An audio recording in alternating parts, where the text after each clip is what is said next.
Page 98, Maple Leaf Rag. Talking more about syncopation, and ragtime music uses a lot of syncopation. This is a very famous rag, again written by Scott Joplin. Now this rag moves. This rag is a little quicker. You'll find all kinds of recordings. I recommend you listen to some recordings of it. See, the tempo-wise, they're telling you it's a march tempo. Well, if you look at the time signature, you'll see it's in cut time. 2 beats per measure and a half note gets a count. Well, look at the left hand. If a half note gets a beat, then a quarter note gets half a beat. So it's 1 and 2 and. Then you have to imagine how fast are you going to go if you march it. Left, right, and that's what it is. 1, 2, 1, 2. Quarter notes, 1 and 2 and 1 and 2 and. 1, 2, 1, 2. Left, right. And that's kind of slow. Well, then that means this thing moves around. Those eighth notes are going to fly. It's just crazy.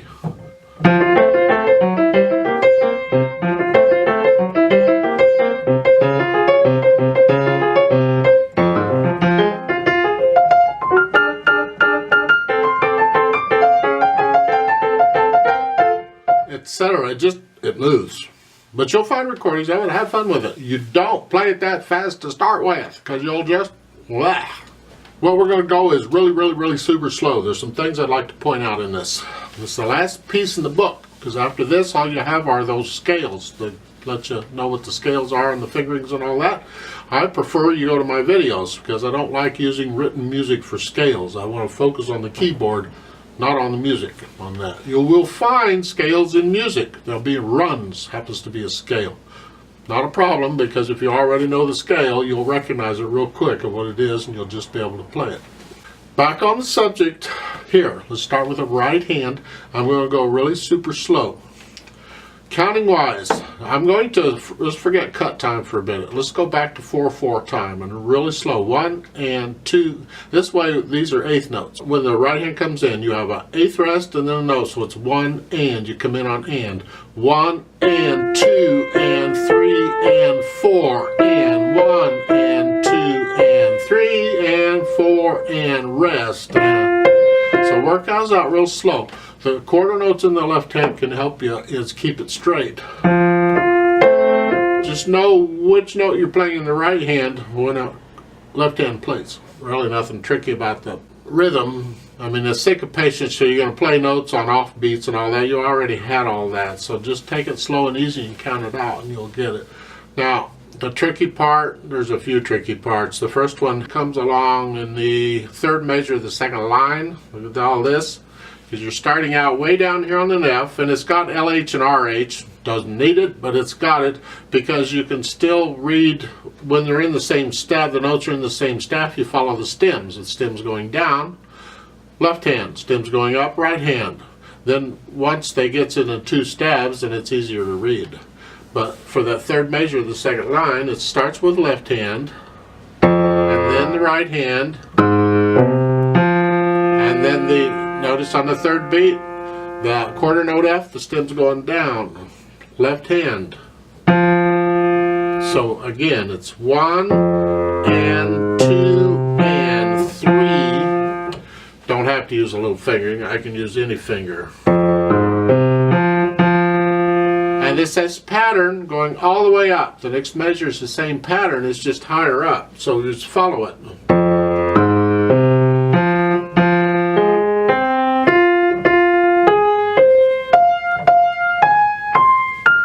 And that's those 2 measures.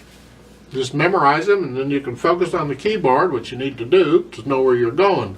And then once you get to the top, you're ready for the third line. The right hand stays there. You notice the 8 VA that raises it up an octave? Did we go over 8 VAs? Have you had 8 VAs? I hope you have. If the 8 VA is above it, you go up. If the 8 VA is below it, you go down. So it's above it. So it's written here, but we're going to play it here. And then in the third line, the right hand is up here, but the left hand doesn't have an 8 VA. So the left hand is right where it says here, but notice the treble clef in the bottom staff. Now it's treble clef. So we're here. And I recommend, by the way, a 5-2 fingering, not a 5-1, because this way you can do a 5-1 fingering on the next measure. So it's here, 1 and 2 and 3 and 4 and 1. So work the rhythm out very carefully. In the second measure, I would recommend, follow me, so it's 1 and 2 and then when you get to the third beat, I recommend a 4th finger on the C. This way you got your thumb ready for the F. It's a little misleading the way they did it, because they put the 1 for the thumb on the F on the next measure.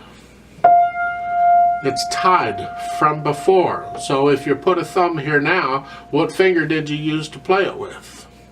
Now it's possible, because we can get into finger substitutions. We haven't done that. That's where you play the note with one finger, say second, and then while it's down, I'll put another finger on it. I substitute another finger is what it's called.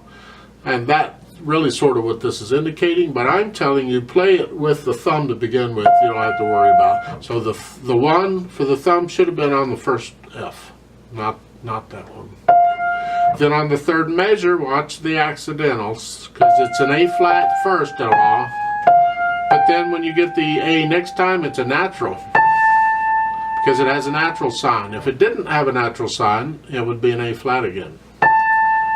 But on the next measure, it's an A natural anyway. Even without a natural sign, it's still going to be an A natural in that last measure, because the accidental from the previous measure cancels out at the bar line. It's no good anymore. Then the last note, that F, is actually the same note on the keyboard, because the 8VA went away. Remember, we're playing an octave higher than written. It's written down here, but we're playing it up here. Well, the last note doesn't have an 8VA, so it's right where it's written then, and it's actually basically the same thing as what you just played up here, but an octave lower. Then the last note of page 80 or 98, I would recommend you put your little finger on that F. So that last measure is this.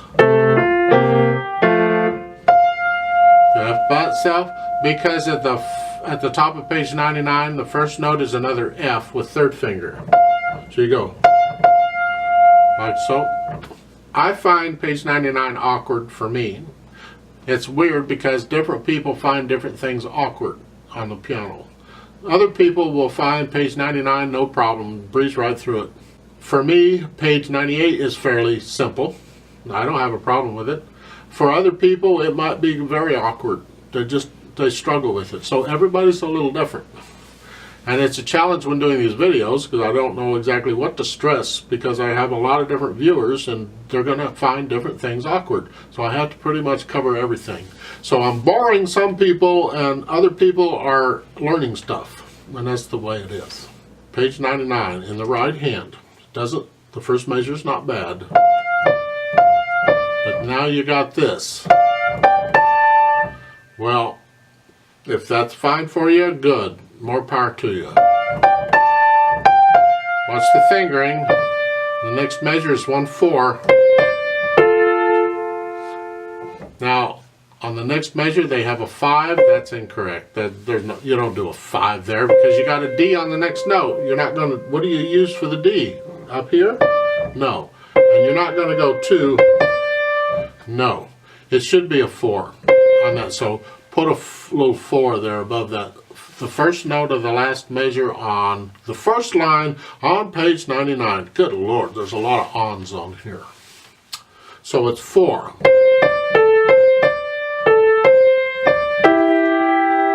Then in the second line, second measure, that's fine. Yes, it's a B flat, because there's a B flat in the key signature.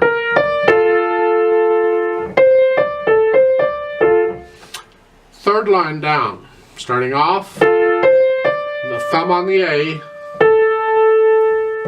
and then a thumb on the C. We basically kind of walked up the keyboard to put us in position for the second measure. And it's really cool that we do that a lot in piano. Now, last measure, third line here. Little finger on the F, and then reach down.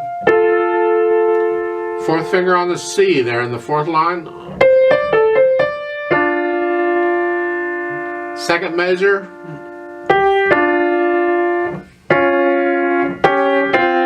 I recommend a 1-2 for the CF, the last note in the second measure of the fourth line on page 99. I know, okay. Then just continue from that fingering. Then it's for the last measure, it's for the G, it's a 3, 4. Then do a 4 on here if you want.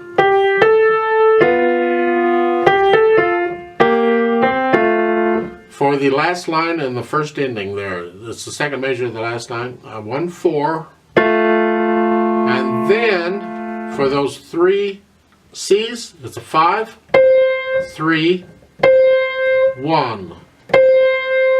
That puts you in position to repeat back up to the top of the page with a 3 on, and that works out that way.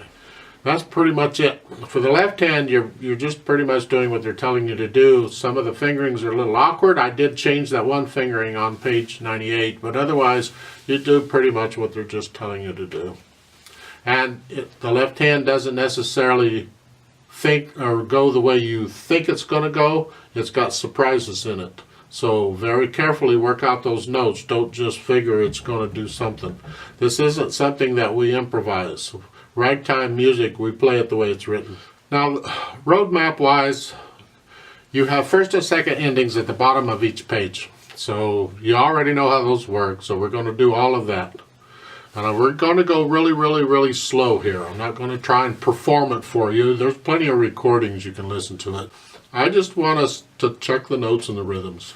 There is a 1-beat pickup, or a half a beat pickup actually, because it's in cut time, but I'm not going to take this in cut time. I'm going to change it over to 4/4 time for the purpose of this play with me, because I want to go really, really, really slow. So we're just going to go a 1 and 2, or look at the metronome, it's 1 and 2 and 3 and 4 and. So at the beginning it would be there, 4 and 1 and 2 and 3 and 4 and 1. We're going to go real, maybe that's too fast for you. You can always play it one hand at a time for a while until you get it. Once you're sure you have the right notes and rhythms, then you do it yourself and gradually speed it up. If you're missing notes, if you're hesitating, if you're not sure about stuff, then you're not ready to speed it up yet. Believe me, either you keep it that speed or you go even slower until you get rid of all that stuff. Make sure you can play it start to finish without any hesitations or anything. And then once you can do that, then you can speed it up a little bit. How little bit? Depends on your metronome. If this metronome goes in 1-beat increments or 1 increments, I can go from 50 to 51. If metronome's that way, I would go increments of 4. So I go from 50 to 54 to 58, etc. till you get up around 100 or so, and then you break it down in increments of 2, etc. You get a feel for using a metronome over time. So I'm going to give us 3 counts, 3 quarter note counts, and we're going to come in. So left hand's here, right hand, no pedal, because this kind of bounces along. Pedal would get in the way. 1, ready, go.